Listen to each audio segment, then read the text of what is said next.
Episode 55, Exercise, Death.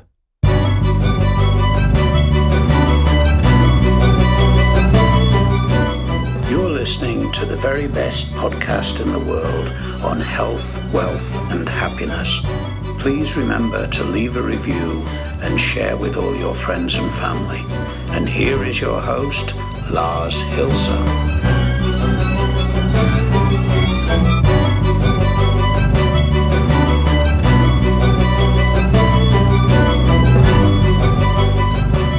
And we are terminating yet another week with an uncomfortable episode. Welcome to the very best podcast in the world, Personal Supremacy Through Health, Wealth, and Happiness. Ladies and gentlemen, boys and girls, L's and G's and B's and T's and Q's and I's and dots and dashes, and whomever I may have forgotten to explicitly say hello to. Now, I promised you the energy lives.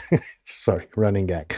Even though this episode has something to do with a life cycle, because I think the only inevitable thing in life is death. There may be a few other things, but the only thing that you can't run away from is death. And now, why have I chosen this episode, and why have I dared to even make an exercise out of it? For me, a few years ago, and I'm going to go into a bit more detail in that probably in another episode, I got a cancer diagnosis, and was false positive. So therefore, everything was cool. But a lot of things started to happen in my head, not immediately. I was a professional business slinger, not gunslinger, but business slinger. So, I went to the local medicine woman. She had the quote unquote bad news with the option of, nothing really, because I was out on a flight 2 days later. So she sent me to a buddy of hers who was an oncologist, and he did some tests and said, nah, probably not.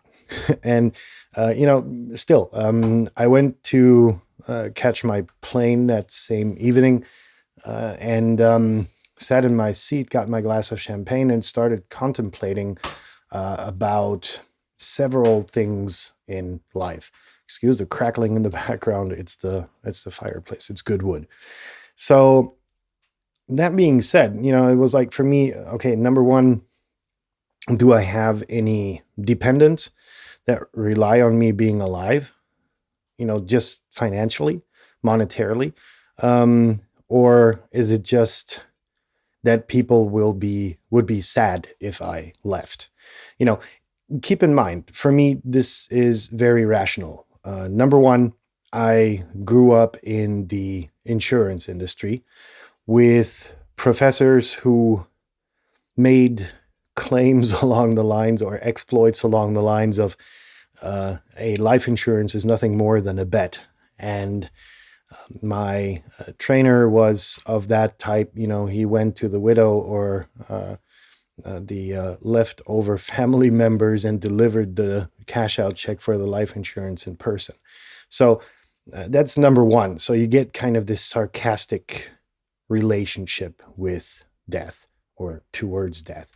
And number two, in my free time, I had nothing better to do than work voluntarily for our local fire department, which kind of, lets you dull down a bit in terms of emotions towards death also. Because if you let emotions get in your way and you're trying to save the life of someone that's, trapped in a car, then you're incapable of doing your job professionally with the necessary distance. So that dulled me down as well. So for me, death is a logical consequence of life. Nothing more, nothing less. left.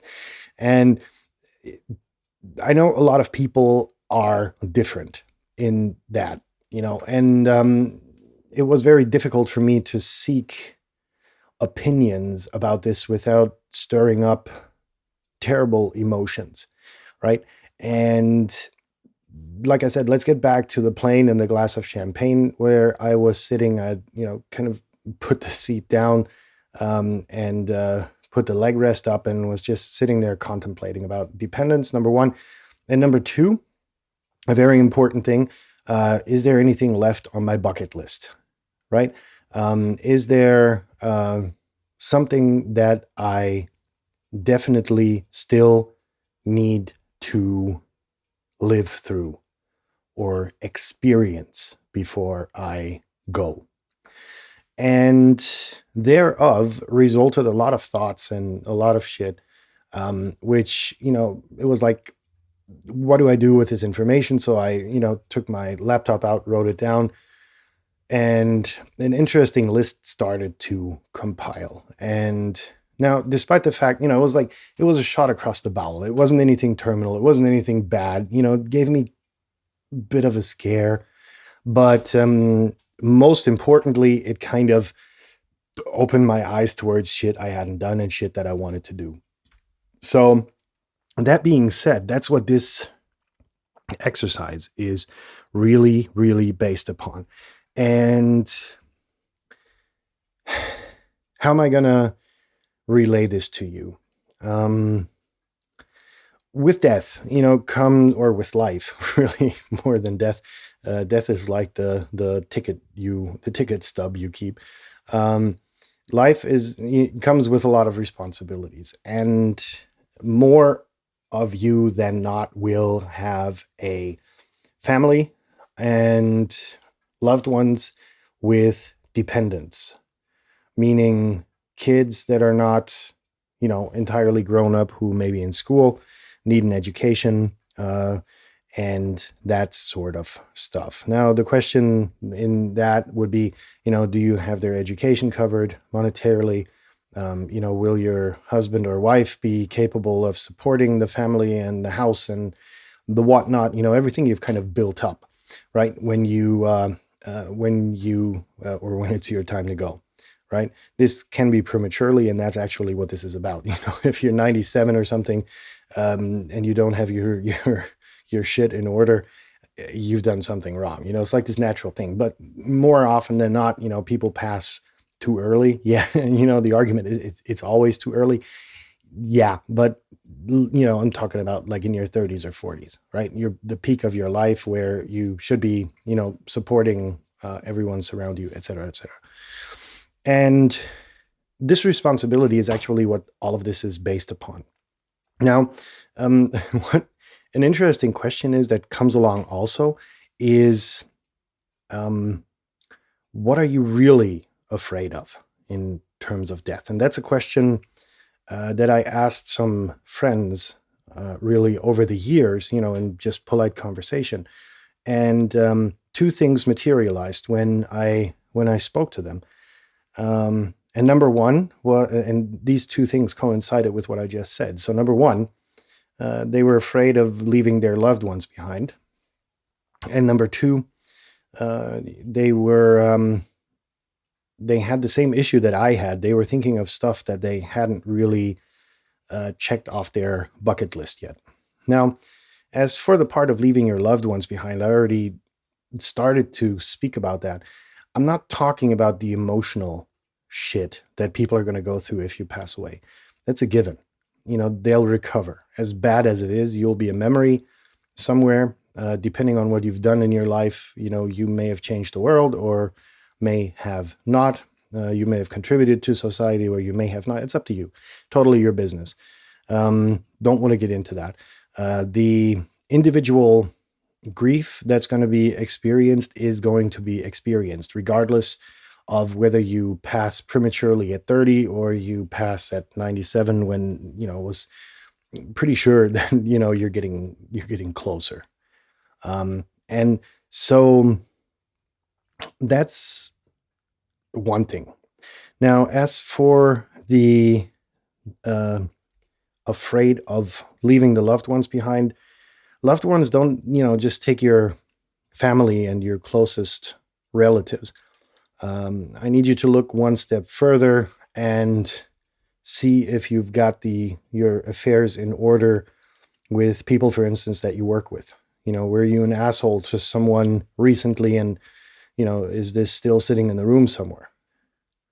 That's something that could actually get on a list like that, relatively high. And are your loved ones taken care of when you pass? That's another thing I just mentioned. So that leaves us with number 2. Have you completed everything on your bucket list? And I think this is where we're going to go into the actual aspect of the exercise, in which I just get a sheet of paper and fold it in half, like a big sheet of paper, not not a Post-it note. It's going to be big. Fold it in half, and on the left hand side, I need you to write how your loved ones are taken care of if you pass. And below that, I need you to draw a line and write the stuff that you haven't done for them, right? And I'm only mainly talking about monetary aspects. Will your spouse be able to keep the house, keep the kids in school, keep the kids in clothes, and be financially capable of putting food on the table? Those are like the essential things that, when you go, that it should be taken care of, because there's nothing more stupid than having something like that fly in the open, right? On the right-hand side, I need you to write the things you really, really, really want to do before you go. And that could be anything. It's totally up to you. If it's if it's base jumping or skydiving, or, whatever it is that you've been kind of shoving before you on this big, huge to-do list, put it on there. And as for the entire list, that's why I really decided to make an exercise out of this, because for me, it took a 12-hour flight to really put all of that shit down and to prioritize it accordingly. And for the next pretty much 10 years, I was just living it.